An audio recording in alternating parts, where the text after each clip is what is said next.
When I talk about the faith, I like to emphasize the truths of the faith and understanding them better.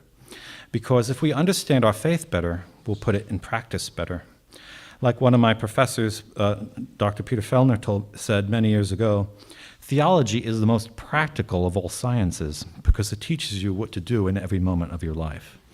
And so I will begin my talk today, which is entitled Creation and the Divine Order of Things, Truths to Fight Against the Errors of Our Age. If a Catholic historian, moved by and obedient to the faith, was to take up his pen to write a history of the present age, he could do no better than entitle his book, The Age of Open Rebellion Against God and the Divine Order of Things. On every side we see this rebellion, in the Church against the rule of faith, tradition, and Scripture,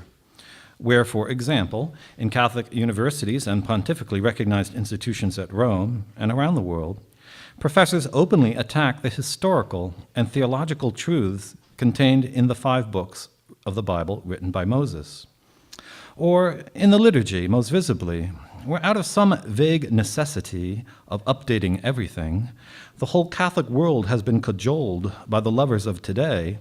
who are attempting to reformulate Catholicism in a manner discontinuous with tradition, without submission to the divine majesty's predetermined course of worship and devotion laid down for 2,000 years. But more so, we see this open rebellion against God and the divine order of things outside of the Church, with forms of government which arrogate to themselves the prerogative of God to establish moral laws and order man and his society, which rebellion was foreseen by the prophet David when he wrote, "They have set their mouths in the heavens, and their tongues dictate to the earth." This rebellion against the divine order of things was foretold long ago by the beloved apostle St. John, who in his book of the Apocalypse indicated that after 1,000 years of Christ's reign on earth, the enemy of Christ would come forth from the abyss to wage war upon his flock.